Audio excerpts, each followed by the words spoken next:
네, 반갑습니다. 지금부터 녹색정의당 부채탕감 민생본부에서 주관하는 녹색정의당 제2차 소상공인 자영업자를 위한 총선 공약 발표 기자회견을 갖겠습니다. 먼저 참석하신 분들 소개해 올리겠습니다. 녹색정의당 김종민 정책위 의장님 참석하셨습니다. 녹색정의당 부채탕감 민생본부의 이보람이 본부장님 참석하셨습니다. 정의정책연구소의 박항주 센터장님 참석하셨습니다. 이동환 정책위원님 참석하셨습니다. 4.15 보고 있는 저는 부채탕감 민생본부의 공동본부장을 맡고 있는 이호성입니다. 먼저 첫 번째 순서로 우리 이보람이 본부장님의 연 말씀이 있겠습니다. 네, 반갑습니다. 녹색정의당 비례대표 3번이고 이번 민생본부 본부장을 맡고 있는 이보람이입니다. 녹색정의당은 거대 양당의 싸움판 속에서 실종되고 있는 민생의 문제를 놓치지 않고 살피겠습니다. 윤석열 정권은 시장에서 떡볶이를 사 먹는 것만 아니라 상권을 어떻게 활성화시킬 것인가에 대한 대안을 내놓아야 합니다. 잘 못하겠다면 녹색정의당의 대안을 받아들이면 될 것입니다. 녹색정의당이 골목상권과 그리고 소상공인 자영업자를 위해서 힘껏 일하겠습니다. 많은 관심과 지지 부탁드리겠습니다. 감사합니다. 네, 고맙습니다. 이어서 김종민 의장님의 말씀이 있겠습니다.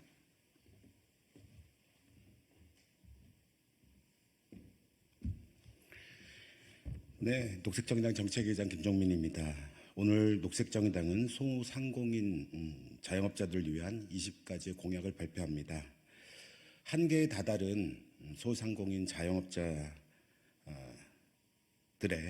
100조 부채 탕감 공약 발표 이후에 두 번째 발표입니다. 그만큼 녹색정의당은 한국 실물 경제가 굉장히 심각하다고 인식하고 있습니다. 고금리 고물가 스태그플레이션은 일하는 시민들에게는 힘겨운 만큼 소상공인 자영업자들에게는 바로 직격탄이 됩니다. 녹색정의당은 즉각적 대책으로 부채 탕감 공약을 시작했습니다. 오늘 발표하는 20대 공약을 통해서 매출을 증대하고 골목 경제를 활성화시키는 생태계 조성 등을 만들어가는 공약 내용입니다. 오늘 발표하는 공약의 기조와 방향을 말씀드리겠습니다. 첫 번째, 매출 증대 공약입니다. 소상공인 자영업자의 어려움은 일시적인 지원이나 버티기로 해결되지 않습니다. 바닥경제의 적극적인 내수 진작을 통해 골목 상권 매출 증대를 유도해야 합니다. 이를 위해 온누리 상품권, 지역 화폐는 기본이고 최저임금제를 위한 일자리 안정기금을 지속적으로 확대 추진해야 합니다. 둘째, 골목 경제 생태계 조성 공약입니다. 대형마트의 골목 상권 침해 방지라는 기존의 소극적인 대응에서 마을 경제 공동체라는 대안적 접근을 준비했습니다. 바닥 골목 경제에 대한 패러다임을 완전히 전환하자는 것입니다. 이를 위해 골목 상권 지원 및 육성 특별법 제정과 마을 경제 공동체 개념을 도입하는 법 제도적 지원을 하겠습니다. 세 번째는 소상공인 자영업자의 삶의 질 향상과 기본권 보장 공약입니다. 소상공인 자영업자들의 경제 사회적 역할에 걸맞는 삶의 질 향상을 도모하고 지속 가능성을 위해 기본권을 강화해야 합니다. 이를 위해 재정 지원과 법 제도를 마련하겠습니다. 소상공인 자영업자 권리 보호를 위한 기본법을 추진하겠습니다. 경제 위기라는 말은 소상공인 자영업자들에게는 생존 절망이라는 말입니다. 경제 위기 시대 가장 고통받는 소상공인 자영업자의 벗으로 녹색정의당은 소상공인 자영업자들의 정당임을 잊지 않겠습니다. 많은 관심 부탁드리겠습니다. 네, 이어서 오늘 공약 내용을 담은 기자회견문 낭독이 있겠습니다. 이보람의 본부장님께서 기자회견문 낭독을 해주시겠습니다.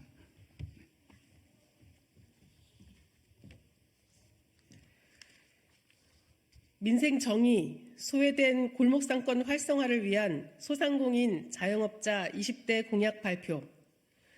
녹색정의당의 소상공인 자영업자 정책의 궁극적인 목표는 지역경제를 복원하고 골목, 마을 경제 공동체를 확대 강화하는 것입니다.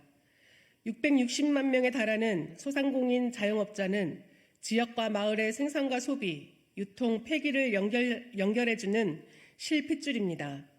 대기업의 독과점과 본사의 갑질이 만연하고 경제위기, 기후위기 시대에 지역을 죽이고 불평등을 심화시키는 대형마트, 복합 쇼핑몰은 지역 경제의 미래일 수 없습니다. 정부의 존재 의미는 도탄에 빠진 민생을 구하는 데 있습니다. 그러나 지금 대한민국 정부는 실종됐습니다. 녹색정의당은 한계 소상공인 자영업자 100조 원 부채 탕감 공약을 발표한 바 있습니다. 정치 본연의 임무는 민생입니다. 이제 녹색정의당이 민생 정의를 바로 세우겠습니다. 윤석열 정부는 지역화폐를 정쟁화해 예산을 전액 삭감하고 이에 대해 비난이 일자 온누리 상품권을 일부 확대하는 신용만 하고 있습니다. 언발의 오줌 누기 정책으로는 턱도 없습니다. 우선 지역화폐 발행량을 코로나 시기 발행량으로 획기적으로 확대하고 할인 혜택도 15%로 대폭 높여야 합니다. 다음으로 온누리 상품권은 사용처를 확대하고 발행량도 2배로 늘려야 합니다. 소상공인 자영업자들이 쉽게 협력하고 조직화할 수 있도록 현재 골목형 상점가 지정 기준인 2,000평방미터 이내 30개 점포와 중소벤처기업부 장관과 협의하도록 한 기존의 중앙통제식 방식을 철폐해야 합니다. 지방자치단체장에 자율적으로 지정할 수 있도록 모든 권한을 지방정부로 이관해야 합니다. 또한 관 중심의 배달 플랫폼이 아닌 일자리 창출형 가칭 당근 공공 배달 플랫폼을 광역시와 시군구 단위에 만들어야 합니다. 그리고 임대료 부분은 소상공인 자영업자의 수익이 임대료로 필요 이상 유출되는 것을 방지하기 위한 임대료 상한제를 도입해야 합니다. 아프면 병원에 가고 가게 문을 닫을 때 발생하는 손실의 일부가 보존될 수 있는 상병수당 제도가 도입되어야 합니다. 소상공인들은 소득 감소로 인해 4대 보험료에 대한 부담을 크게 느끼고 있습니다. 4대 보험은 최후의 사회 안전망입니다.